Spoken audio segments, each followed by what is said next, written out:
how to get nourishment from their mothers. Life is a struggle, and only the fittest survive.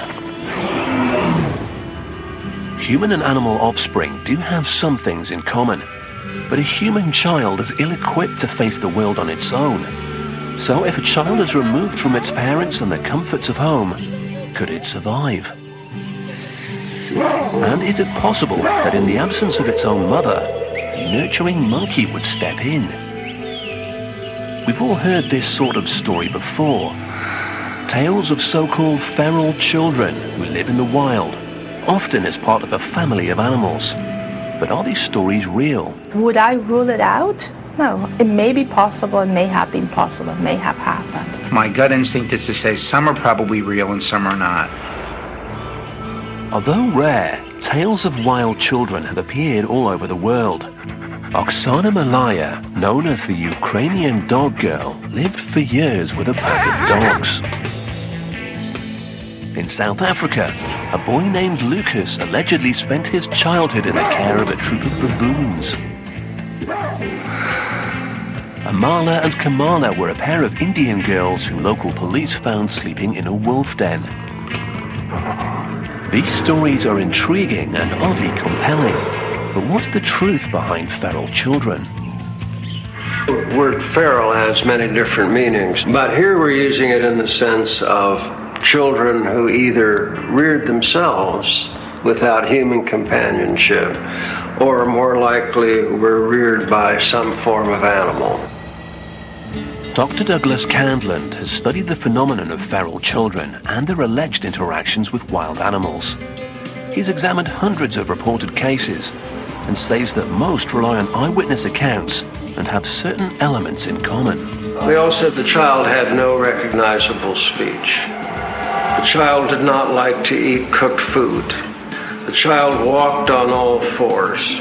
So, quite properly, people were saying, this is a wild child. But just how reliable are these accounts? One of the most compelling cases in modern history comes from Kampala in Uganda.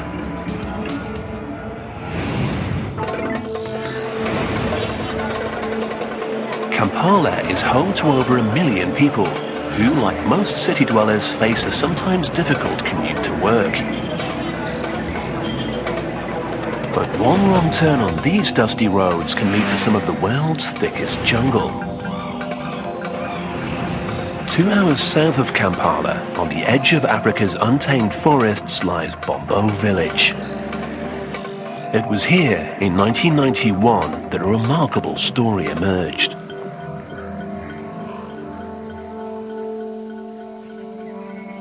A woman walking through the African brush one day was startled by a group of vervet monkeys chattering in the trees. The monkeys were a common sight around the outskirts of the village, often stealing food and bothering the locals. But as the woman watched them, she caught a glimpse of something that terrified her. A dark form crouching in the branches.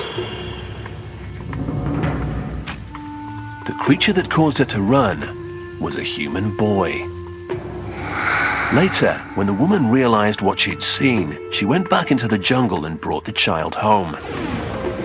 News of the strange boy quickly spread. The local villagers felt sorry for him, but they weren't quite sure what they were seeing. Everybody came to see the new boy, who had hair all over, and he had no toe. The toe was bitten by monkeys. Children from the village recalled that when the boy first arrived, he was as wild as an animal. He could scratch you like you are not a human being. Do you know how a cat does? He could scratch you like a cat. They decided that the boy must have been in the forest for a while. Apparently, he hated to be kept indoors, wouldn't eat cooked food, and didn't like to wear clothes. And he wouldn't or couldn't talk. But the boy did seem to be able to communicate with the vervets and even moved like a monkey. He was moving like this, just like a monkey. Before long, locals were calling him a real-life Tarzan, the fictional boy who grew up in the jungle.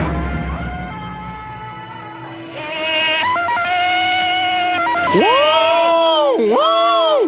I think we are wondering, what kind of guy is this? It was really amazing to see such a guy making noise of an animal. So who was this mysterious wild child? Local authorities eventually identified him as John Sabunya, a 4-year-old that had gone missing from a nearby village a year earlier.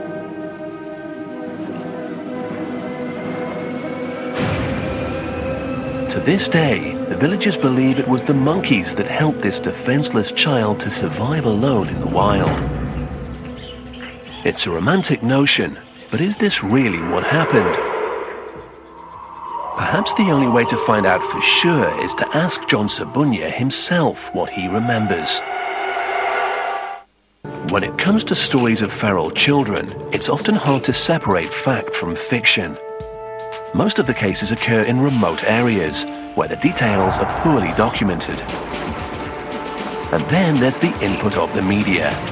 Stories of children raised by animals make the sensational headlines, and the details often get lost in copy that's written to satisfy an audience thrilled by news of the weird. Many such stories eventually turn out to be fabrication. A case in point is this tale of a young woman from Eucla, a tiny outpost on the coast of Western Australia. Eucla isn't the kind of place you'd expect to make headlines, but in the 1970s, a strange story began to make the rounds. A couple of hunters claimed they'd spotted a half-naked young woman running with a pack of kangaroos. She was blonde, not too tall, medium size, but nice developed. The rumor quickly spread, and curious sightseers began to flock to Eucla in search of the kangaroo girl. A busload of tourists did get a glimpse of her, and eventually a photographer caught her on film. The locals nicknamed her the Nullarbor Nymph, and the media had a field day. But the story turned out to be a hoax. The brainchild of 4 drinking buddies who thought the tiny town of Eucla and its population of 50 could use a little publicity. We had a chance to introduce our secluded place to the whole world. Then kangaroo skins.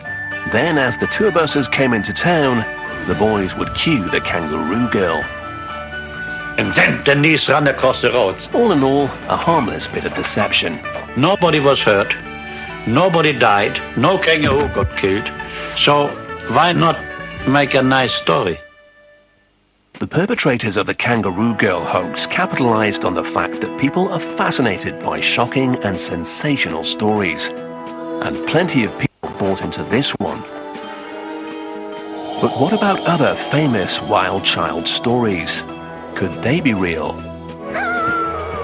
But among the many reported cases, there are a handful that deserve a closer look. Perhaps the most carefully documented account of a feral child came from southern France at the turn of the 19th century. Once there was a child left to himself in the woods.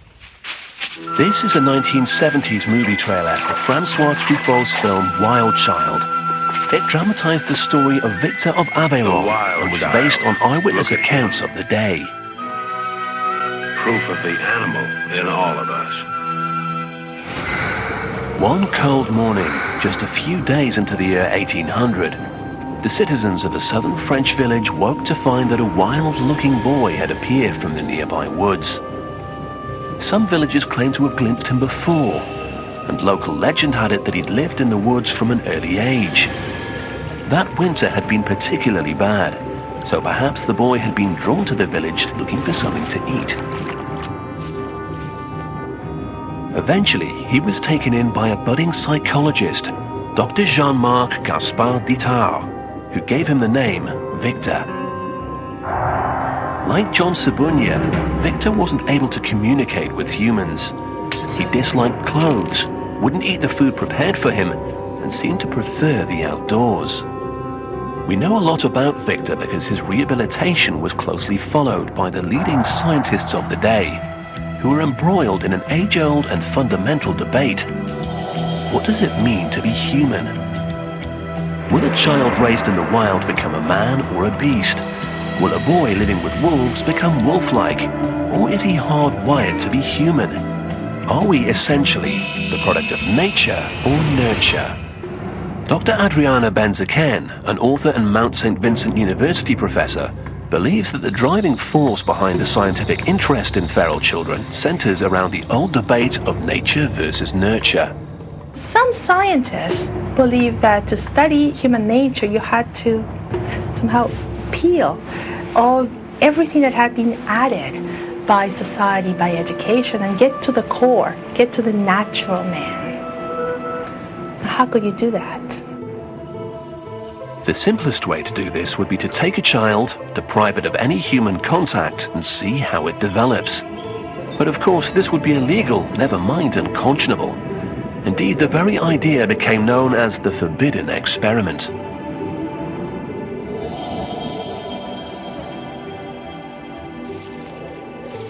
But then, scientists realized that there was another option: cases of feral children. Children who by accident had been taken away from society and had grown in isolation from society. Some people believe that by studying such cases, you could really see what was natural about human beings and what in a human being is social or is acquired. Victor of Aveyron walked out of the woods at the very height of this debate. In the case of Victor of Aveyron, we have reports of sightings of him dating from at least a year before his definitive capture. There is a strong possibility that he had been living that way for at least 3 years and perhaps longer. Here was an apparently genuine case of a child, about 12 years old, who'd been cut off from society and was living in the wild. Was this boy a natural human, or had he devolved into an animal? Was he the product of nature or nurture? But if Itard and the public had been expecting a noble savage, they were sorely disappointed. Victor was no Tarzan. As Truffaut's film shows, the boy remained wild and uncontrollable. Most disappointing of all was that while he clearly understood some words, Victor never really developed human speech. How could society get the answers it wanted if the boy couldn't give them? Itard's frustration grew as the boy continuously failed to respond, and his critics became increasingly hostile. In the end, Itard gave up, and Victor spent the rest of his life in an institution. But it seems that Victor started a trend. The interest in these stories somehow breeds more stories. By the early 20th century, cases of children allegedly raised by animals had appeared around the world. The most famous of these stories emerged from northern India. In 1920, a missionary traveling through the Bengal jungle was shocked to discover 2 infant girls living among a pack of wolves. Reverend Singh mounted a rescue mission to save the children, in the process killing their adopted wolf mother. He brought the girls back to the orphanage run by him and his wife in Midnapore, determined to give them a good Christian upbringing. The younger girl, Amala, didn't survive, and with the other, Kamala, progress was slow. Singh kept a journal which describes what you might expect from a child raised by wolves. She couldn't talk, walked on all fours, ate raw meat, and scratched at the door to be let out. It took years, but eventually Reverend Singh and his wife claimed to have taught Kamala to behave as a human. The scientific community learned of Kamala's case in the late 1920s when the story hit the British news. Sadly, by that time, Kamala had died of cholera. For decades, scientists debated whether Singh's tales of the wolf girls were true. The one person who could have told them was Kamala herself. But like Victor, she never learned to speak.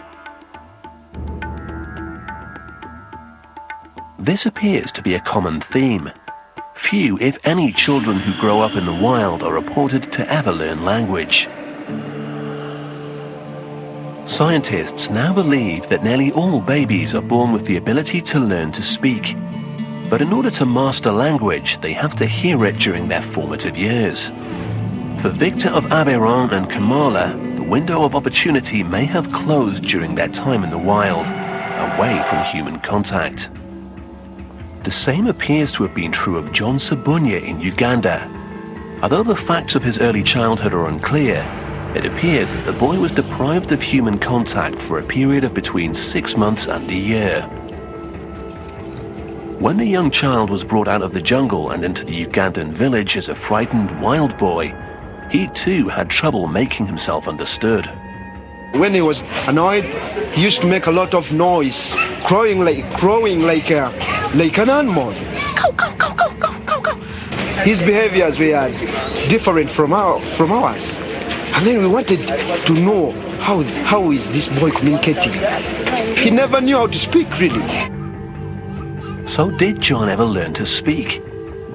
And if so, what did he reveal about his time alone in the jungle?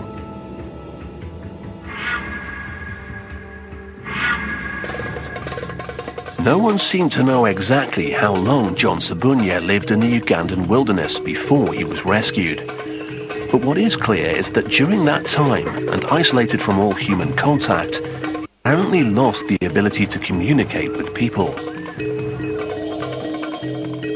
Shortly after John was rescued by the village woman, he was taken to an orphanage run by a Ugandan couple, Molly and Paul Waswa, who at any given time had up to 1,000 children in their care. But Molly admits that John was different from all the other children. She recalls the villagers' first impressions of him.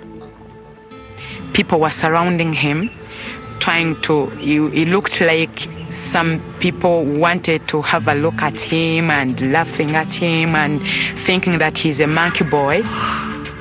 They told him he's half human and half animal. At first, Molly found the idea of keeping John in her household shocking. I said, oh my God. I told my husband, why have you brought such a person? I mean, I said, this thing will snatch our baby and run away with it. But Molly's husband, Paul, saw something special in John. He was convincing everyone in the home that this boy will become somebody. It didn't take long for him to convince Molly. I came back to my senses. I said, I must look after him like my own. Molly tried to track down the boy's family. There were a number of stories circulating around the village about his parents, and eventually Molly gathered enough information to piece together John's story. It all began in this house, now abandoned. The mother had died, so the stepmother used to mistreat him.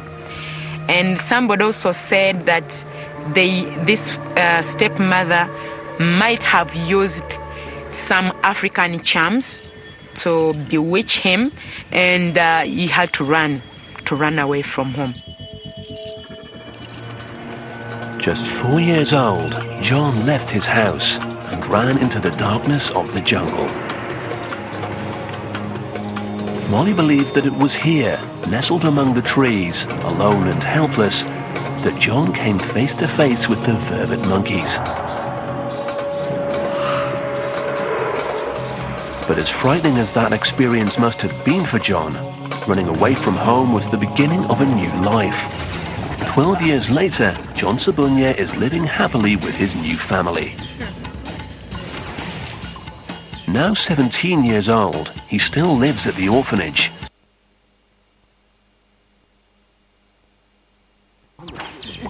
In the years since he left the jungle, he's made tremendous progress. But to this day, he has trouble learning. John functions at a kindergarten level, and he speaks and understands only a little Ugandan and English. But in other ways, John has excelled.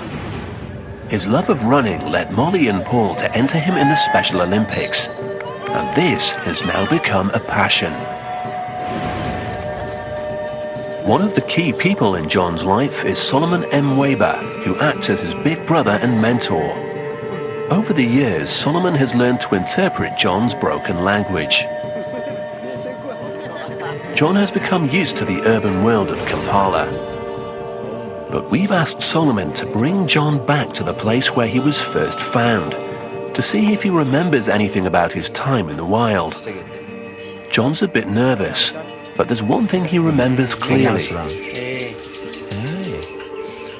Well, we're here with John, and he's been trying to explain to me that this used to be his home. This is the very tree he was found, but it was a bit short when he could climb it.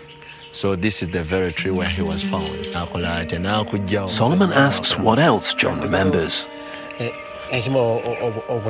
John remembers more of the young monkeys, the small monkeys. He says that most of his time, during the time, they were spending that time on eats. They were ever eating whatever they had. The reality of being lost in the jungle would surely have been frightening for a small boy.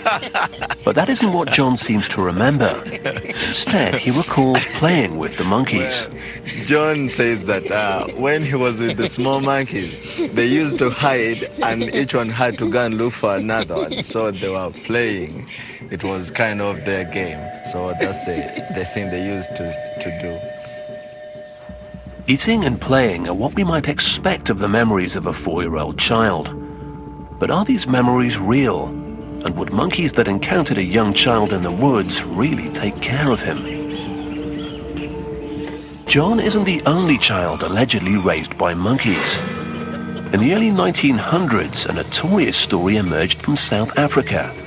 The strange tale of Lucas, the baboon boy. Near the small town of Kunap, police apprehended a wild boy they claimed to have found living among a troop of baboons. The officers said he behaved like a wild animal. He ran on all fours, he bit them, and he shrieked like a baboon. The boy was institutionalized and eventually put into the care of a local farmer, who employed him as a farmhand and named him Lucas. But the same officers then declared they discovered the origins of this strange boy. They claimed that Lucas had been stolen by baboons when he was just an infant from a village nearby.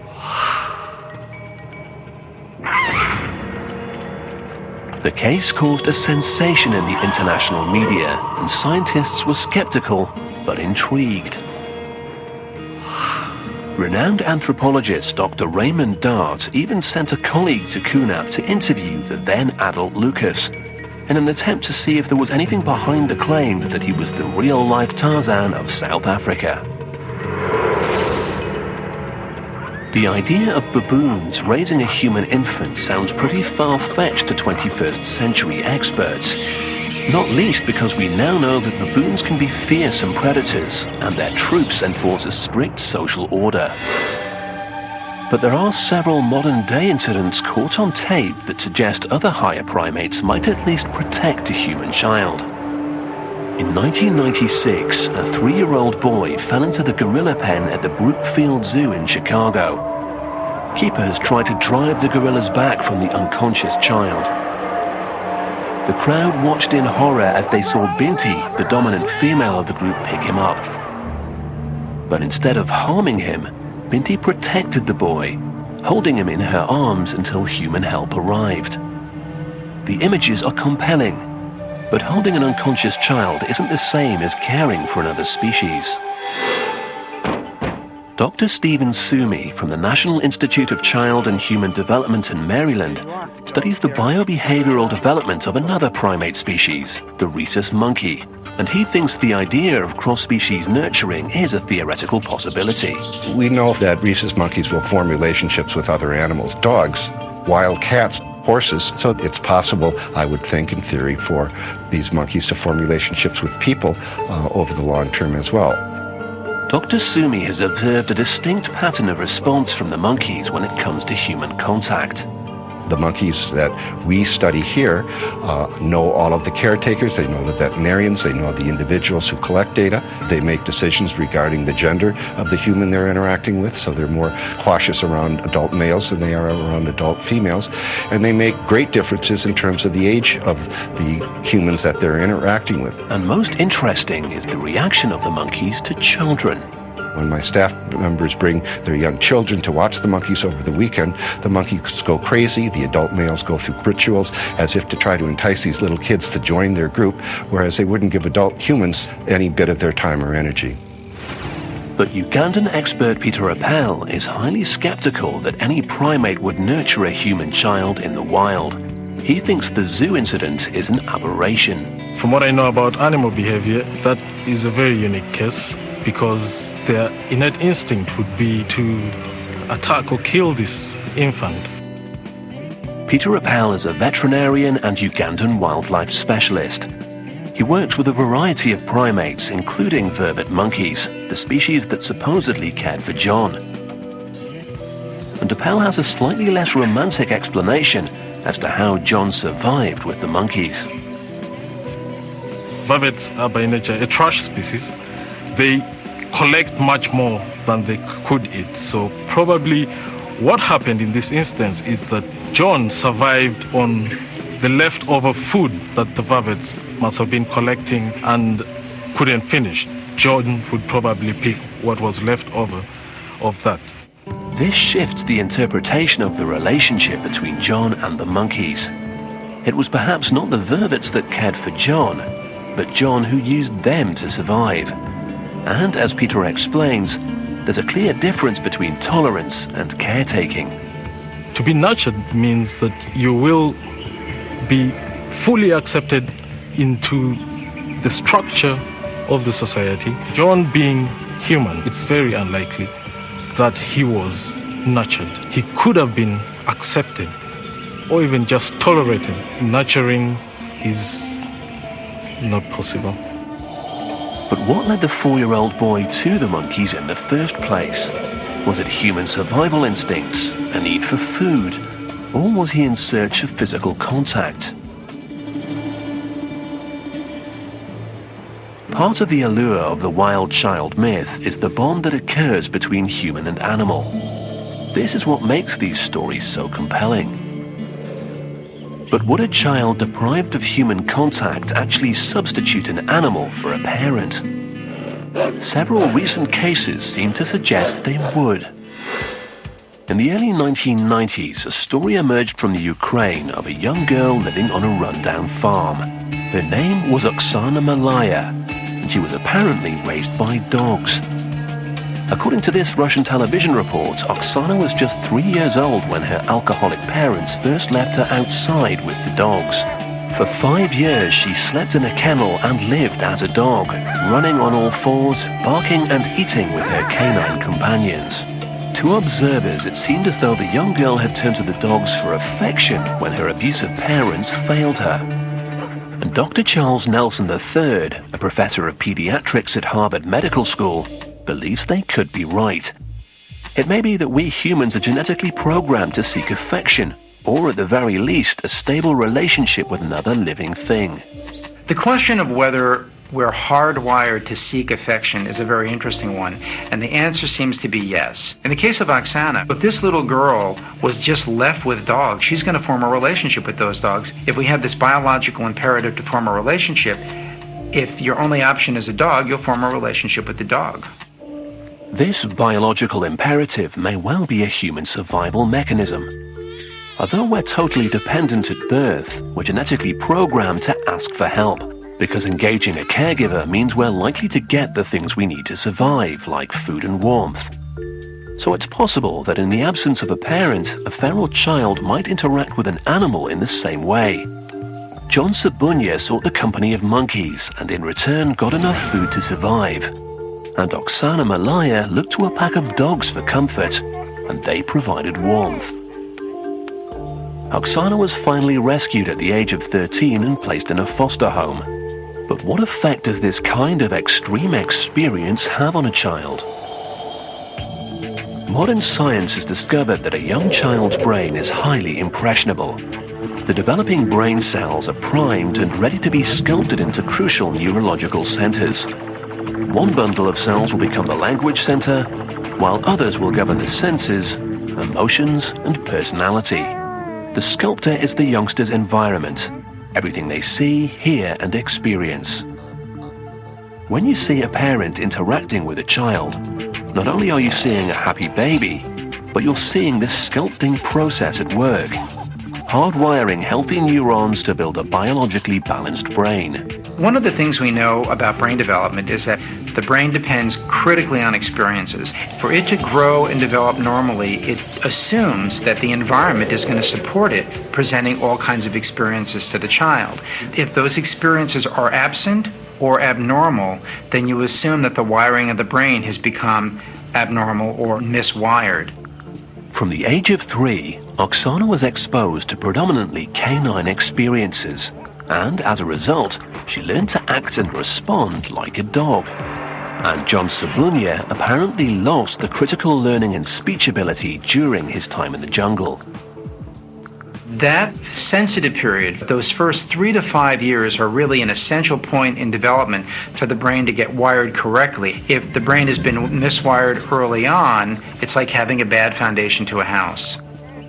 Clearly, these experiences had devastating effects on the children and on their development.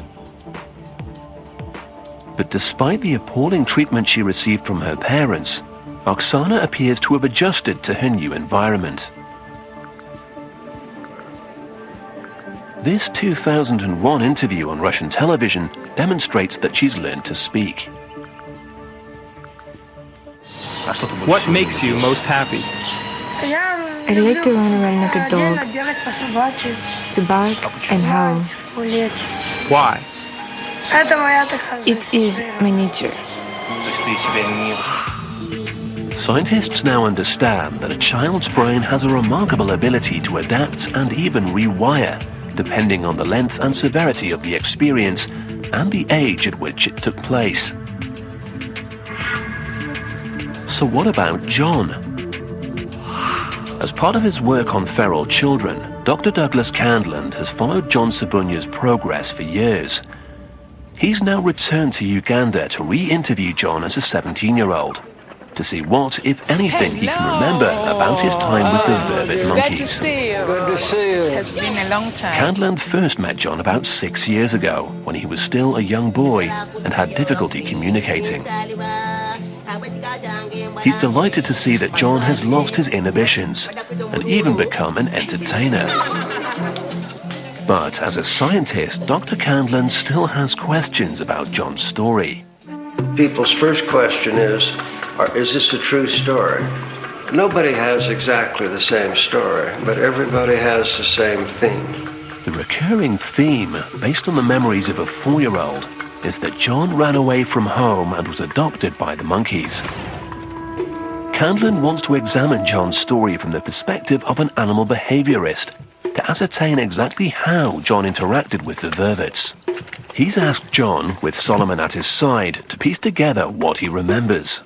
When you lived in the forest, you said there were many animals there. Were there large animals as well as small animals?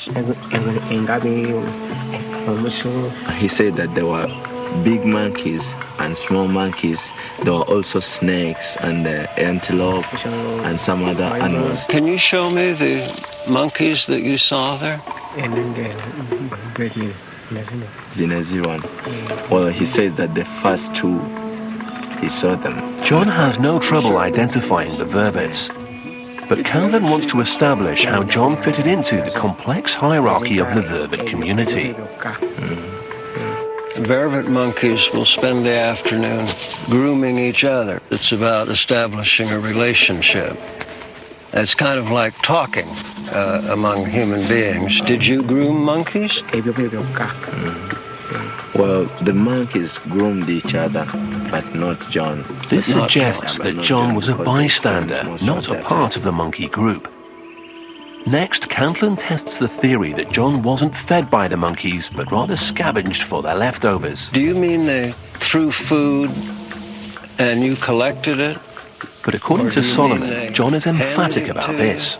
They collected food and brought food to him. Sometimes they could hand the food into his hand, but none of the monkeys got the food and threw the food away.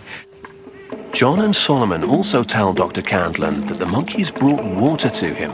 But this is how they made the thing, and they handed the water to him. But it was the monkeys who made this, not John. Not John. The monkeys. Dr. Candland, a 40-year veteran of working with primates, is not convinced. Few primates are capable of tool use, and vervets are not among them. Well, I think we are dealing here with some childhood memories that, like all childhood memories, become elaborated over time. I think he did spend much time with monkey troops. I think he did find food that they had cast aside. He may well have found banana leaves that were still had water in them from rainstorms and assumed that the animals themselves had done the fashioning. So when you ask, was John raised by monkeys, I prefer to say he was raised to some degree with monkeys. But I don't believe the monkeys reared him in the usual sense of that word. In many ways, John seems to have survived his early experience of being lost in the jungle. But has he overcome the potentially more devastating tragedy, the abuse he suffered during the early years of his life, at the hands of people who were supposed to protect him? John Subunya has obviously come a long way since his days in the jungle. The nurturing home of Molly and Paul Waswa has given him a second chance. But he still has difficulties with learning, coordination and language. Is this because he was alone in the jungle during the crucial development stage, when most children learn to speak?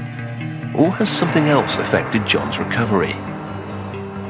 With Molly's permission, we take John to get a complete brain scan in Uganda. At the International Medical Group in Kampala, a slightly nervous John undergoes a computed tomography scan that will produce images of the anatomy of his brain. Do you see that side? The scan could identify any anomalies or possible damage done to the brain and help pinpoint the cause of John's continued learning difficulties. Dr. Jay Geed, a neuroscientist from the National Institute of Health in Maryland, will help to analyze the results. Dr. Geed is one of the world's preeminent specialists in brain development research. And the results reveal something unexpected. In almost every way, John's brain is healthy and normal, except for one thing. The most striking feature is this dark area right here. This is a pretty big area of damage, about the size of a grapefruit. At some stage in his young life, John suffered a massive blow to the head. A pretty major trauma to the brain. And the location of the trauma has important implications. This part of the brain is ground zero for language function. Understanding language, learning language, it's almost completely wiped out here. Just looking at the picture, not even knowing anything about John, I'd say, this is a person who's probably going to have a lot of difficulty with language. But the good news is much of the rest of the brain is fine. And so this should allow John to enjoy life and to have an imagination and to have social interactions. The critical question is, when did this injury occur? If the damage to the brain happens very early in brain development, then there's still a chance for the brain to find alternate routes, alternate connections, alternate wiring. But if the damage happens after that's already in place, then it's much more difficult to recover function. And in looking at John's brain scans, it looks to be that the second one happened, that the wiring was already established for the language centers and then was damaged. We may never know exactly when John received his injury, but we do know that it was the trauma to John's head in early life, not the effects of living in the wild, that caused the language difficulties John has today. What Subunya's case demonstrates is that the effects of living in the wild reveal only half the story. The other half is how these children ended up there in the first place. Collectively, when I think of these feral children, it just brings to mind abuse and neglect. These children wind up living in the wild because they fled a bad situation.